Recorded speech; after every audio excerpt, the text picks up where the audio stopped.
अगर मैं आपसे सवाल पूछूं कि महाभारत का पूरा युद्ध किसने देखा, तो आप में से अधिकतर लोग एक ही नाम लेंगे, संजय। लेकिन क्या आप जानते हैं कि संजय के अलावा भी 2 लोग और थे जिन्होंने महाभारत का पूरा युद्ध देखा था। इनमें पहला नाम है बर्बरीक।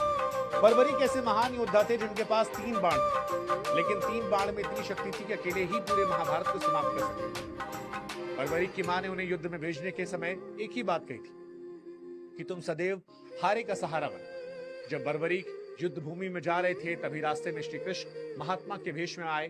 श्री कृष्ण जानते थे कि महाभारत का युद्ध कौन जीतने वाला है, और अगर बर्बरीक गए तो युद्ध कठिन हो जाएगा। श्री कृष्ण ने उनकी परीक्षा ली, कहा तुम इतने शक्तिशाली हो तो इन पेड़ों के सभी पत्तों को एक बाण से छेद करके दिखाओ। बर्बरीक ने बाण चलाया, सभी पत्तों को भेदता हुआ जाकर श्री कृष्ण के चरणों में रुक गया।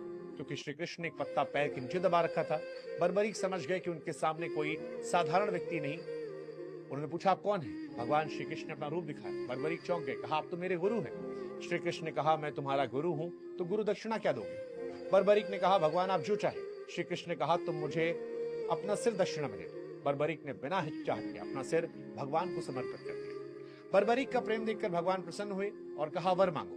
बर्बरीक ने कहा कि मैं महाभारत का पूरा युद्ध देखना चाहता हूं। श्री कृष्ण ने वरदान दिया, कहा तुम पूरे महाभारत का युद्ध देखोगे और जिस प्रकार तुम्हारी माता ने कहा था हारे का साथ देना, उसी कारण से आज से तुम्हारा नाम खाटू श्याम के नाम से होगा। इस प्रकार बर्बरीक खाटू श्याम बने, महाभारत का पूरा युद्ध देखा। दूसरे हनुमान जी थे। हनुमान जी पूरे युद्ध के दौरान अर्जुन के रथ के ध्वज पर विराजमान थे और उन्होंने भी पूरे महाभारत का युद्ध देखा था।